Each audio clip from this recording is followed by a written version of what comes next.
வெற்றிவேல் முருகனுக்கு, வீரவேல் முருகனுக்கு. இதோ மாயையின் வெளிப்பாடான தாரகன் புறப்பட்டு விட்டான். யானை முகமுடையவன், நான் தான் உலகில் பெரியவன், என்னை விட பெரியவன் யாரும் இல்லை, என்னை அடக்க உலகில் ஒருவரும் இல்லை என்கின்ற மாயையினால் தான் நாம் எல்லாம் வாழ்ந்து கொண்டிருக்கின்றோம். இந்த மாயை மட்டும் நம்மளை விட்டு நீங்கிருச்சுன்னா நாம் எல்லோரும் ஞானம் பெற்றவர்களாக என்றைக்கோ அவன் கடலடியை பணிந்திருப்போம். அந்த மாயை அத்தனை சுலபமாக நீங்கி விடாது. முருகப்பெருமாள் வரத்தின் மீதும் அவர்களுக்கு இருந்த மிகப்பெரிய நம்பிக்கை, எப்படியும் நாம் தான் வாழ்க்கையில் வாழப்போகின்றோம். சின்னஞ்சிறு பாலகன் என்று முருகனின் உருவத்தை குறைவாக எடை போடாக சொல்லுகிறார். 5 முகம் தோன்றில் 6 முகம் தோன்றும், வெஞ்சமரில் அஞ்சேலனவேல் தோன்றும், நெஞ்சில் ஒரு கால் நினைக்கின் 2 காலும் தோன்றும். முருகா முருகா முருகா என்று ஓதுவார் முன் அப்படின்னு நமக்கு சொல்றார். இவன் தன் முகத்தை அஞ்சுகின்ற முகம் என்று நினைத்து கொண்டு வருகின்றான். ஆனால் 6 முகத்தின் பெருமை அவனுக்கு தெரியாது. சிவபெருமானுக்கு 5 திருமுகங்கள் தான். ஈசானம், தத்புருஷம், அகோரம், பாமதேவம், சத்யோஜதம் என்கின்ற பஞ்சமுகங்களோடு அதோமுகமாகிய 6வது முகம் வெளிப்பட்டது. அந்த 6வது முகம் வெளிப்பட்ட நமக்கு கிடைத்தது. அதனால் முருகப்பெருமானுக்கு 6 திருமுகங்கள். சிவபெருமான் தன்னுடைய நெற்றிக்கண்ணை திறந்த போது அந்த நெற்றிக்கண்ணிலே இருந்த 6 அருட்பெரும் ஜோதிகள் வெளிப்பட அதை வானத்திலே நின்று வாயுதேவன் பிடித்தார். அதை கொண்டு போய் அக்னி தேவனிடம் கொடுத்தார். அதனுடைய வெப்பம் தாழாது அவர் கொண்டு கங்கையில விட்டார். அது வறண்டு திரண்டது. பின் அது நிலத்திற்கு வந்து விட்டது. சரம் என்றால் தர்ப்பை, வனம் என்றால் காடு. முருகப்பெருமானுக்கும் 1,09 துணைவர்களுக்கும் மயக்கத்தை ஏற்படுத்தினான் தாரகன். அந்த மயக்கத்தில் இருந்து அவர்களை மாற்றி தன்னுடைய ஞான வேலாயுதத்தை கொண்டு முருகப்பெருமானிடத்திலே இருந்து வருகின்ற வேல் என்ன செய்கின்ற போகிறது என்று நினைத்த அவனினுடைய மாயையை அழித்து தாரகனை முதலில் வெற்றி கொள்ளுகிறார் முருகப்பெருமான். இதோ அந்த தாரகன் யானை முகத்தோடு முருகப்பெருமானை சுற்றி சுற்றி வருகின்றான்.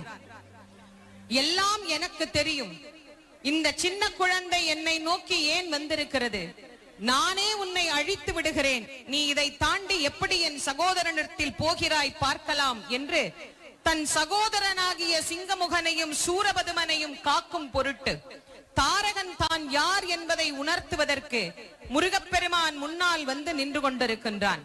ஆனால் முருகனோ ஆடாது அசையாது அமைதியாக தாரகனை வேடிக்கை பார்க்கிறார். காரணம் என்ன? என் தகப்பனார் கொடுத்த வரத்தின் வலிமை என்ன என்பது இந்த தேவர்களுக்கு தெரிய வேண்டும். என் தந்தை எத்தனை சிறப்புக்குரியவர் என்பதை இவர்கள் உணர்ந்து கொள்ள வேண்டும். தாரகனே, உன் வித்தைகளை எல்லாம் நீ காட்டு, அதன் பின் நான் யார் என்று உனக்கு காட்டுகிறேன் என்று உணர்த்துவதற்கு ஆடாத அசையாது நிற்கின்ற முருகப்பெருமானின் முன்பு வந்து நிற்கின்றான் தாரகன். தாரகன் முருகப்பெருமானை பார்த்து முதலாக நினைத்தானாம், இவனை குழந்தை என்றுதானே நாம் நினைத்தோம். ஆனால் குழந்தையாக இருப்பவன் நம்மை கண்டு பயப்படவே இல்லையே, அப்போது இவனிடத்தில் நம்முடைய மாயை பலிக்காது போய்விடுமோ என்று எண்ணிய அவனின் எண்ணத்தை முருகப்பெருமான் மாற்றுகிறார். ஏனெனில் அந்த மாயையையும் அழிக்க வேண்டும் என்பதற்குத்தானே அவர் வந்தார். ஆயிரக்கணக்கான அசுரர்களை சந்தித்தாலும் என்றைக்கும் முருகப்பெருமான் அமைதியாக ஆனந்தமாக நம் எல்லோருக்கும் காட்சி தந்த அருள் புரியக்கூடிய அற்புத கடவுளாகவே இங்கு நமக்கு எழுந்தருளி இருக்கின்றார். நம் உள்ளத்தில் உள்ள குறைகளை எல்லாம், நம் மனதில் ஏற்படக்கூடிய மாயையின் பிம்பங்களை எல்லாம் இந்த நிமிடத்தில் நாம் பிரார்த்தனை செய்து கொள்வோம். முருகா, என்றென்றைக்கும் மாயையினால் நான் துன்புறக்கூடாது, என் மனதில் இருந்து இந்த மாயையின் எண்ணத்தை நீ மாற்று, இவை அனைத்தையும் நீக்கிவிடு, என்றும் நான் உன் திருவடி பணியக்கூடியவனாகவே இருக்கிறேன் என்பதை முருகப்பெருமானிடத்திலே நாம் பிரார்த்தனை செய்யலாம். அந்த தலை அசைகின்ற வேகத்தை பார்த்து நாம் ஏமாந்து போய்விடக் கூடாது, இது நிலைத்து நிற்கும் என்று.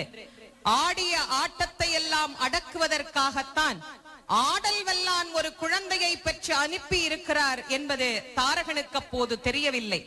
அவர் கையிலே இருக்கின்ற ஆயுதங்கள் எவ்வளவு வலிமையானது என்பதையும் அவன் உணரவில்லை. தன்னுடைய மாயைதான் வலிமையானது என்று நினைத்துக் கொண்டிருந்த அந்த தாரகனுக்கும் பாடம் கற்பிக்கும் பொருட்டு முருகப்பெருமான் தன்னுடைய ஞான வேலை, வெற்றி வேலை, வீர வேலை இதோ தாரகன் மீது எரிந்து தாரகனின் மாயையில் இருந்து நம்மை காப்பாற்ற இருக்கின்றார். வெற்றிவேல் முருகனுக்கு, வீரவேல் முருகனுக்கு, ஞானவேல் முருகனுக்கு, சக்திவேல் முருகனுக்கு, செந்தில் நாதனுக்கு, ஜெயந்தி நாதனுக்கு, சுப்பிரமணிய சுவாமி தண்டாயுதபாணிக்கு, சுவாமிநாத மூர்த்திக்கு, திருச்செந்தூர் சுப்பிரமணியனுக்கு, சோலைமலை கிழவனுக்கு, சென்னிமலை குமரனுக்கு, செந்தில் வேலவனுக்கு, தேவசேனாதிபதிக்கு, செங்கதீர் வேலனுக்கு, முத்துக்குமரனுக்கு, சென்னிமலை முருகனுக்கு, குன்றத்தூர் குமரனுக்கு, மயிலம் முருகனுக்கு, மருதமலை முருகனுக்கு, ரணபலி முருகனுக்கு, காங்கேயநல்லூர் முருகனுக்கு, வடபழனி வல்ல முருகனுக்கு, சிறுவாபுரி முருகனுக்கு, ரத்னகிரி பாலமுருகனுக்கு, பிராலிமலை கந்தனுக்கு, கழுகுமலை பாலனுக்கு, கந்தக்கோட்டம் குமரனுக்கு, திருப்போரூர் கந்தசுவாமிக்கு, வயலூர் வள்ளலுக்கு, குமரக்கோட்டம் குமரனுக்கு, சிக்கல் சிங்கார வேலனுக்கு, எட்டுக்குடி குமரனுக்கு, குன்றக்குடி குமரனுக்கு, வள்ளியூர் முருகனுக்கு, பூம்பாறை முருகனுக்கு, ஓதிமலை நாதனுக்கு, சிவன்மலை முருகனுக்கு, பச்சைமலை வள்ளலுக்கு, பவளமலை பாலனுக்கு, திருமுருகன் பூண்டி முருகனுக்கு, திண்டல் சண்முகனுக்கு, பத்துமலை முருகனுக்கு, தண்ணீர்மலை முருகனுக்கு, கல்லுமலை முருகனுக்கு, பாலதண்டாயுத பாணிக்கு, செந்தில் ஆண்டவனுக்கு, சுப்பிரமணிய சுவாமிக்கு, பூஜா மூர்த்திக்கு, ஜெயந்திநாதனுக்கு, பழனிமலை பாலனுக்கு இதோ முருகப்பெருமானுடைய வெற்றிவேல் வீரவேலாக புறப்பட்ட தாரகனை வதம் செய்ய இருக்கின்றது. தாரகனின் மாயை அழிவது போல் நம் ஒவ்வொருவரின் உள்ளத்தில் நிலைத்திருக்கிற மாயையும் அவன் அழித்து நம் எல்லோரின் ஊசலாடுகின்ற மனதை முன்னே சென்று பின்னே சென்று இப்படி போறதா வாழ்க்கையில, அப்படி போறதா வாழ்க்கையில நான் ஆடிக்கொண்டிருக்கின்ற நம் மன ஆட்டத்தை எல்லாம் அவன் நிறுத்துகின்ற நேரம். நம் மனத்தை ஒருநிலைப்படுத்தி நம் எல்லோருக்கும் வாழ்க்கையில் வரத்தை வாரி வாரி வழங்க இதோ வேல் புறப்பட்டு வருகின்றது. வெற்றி வேல் முருகனுக்கு.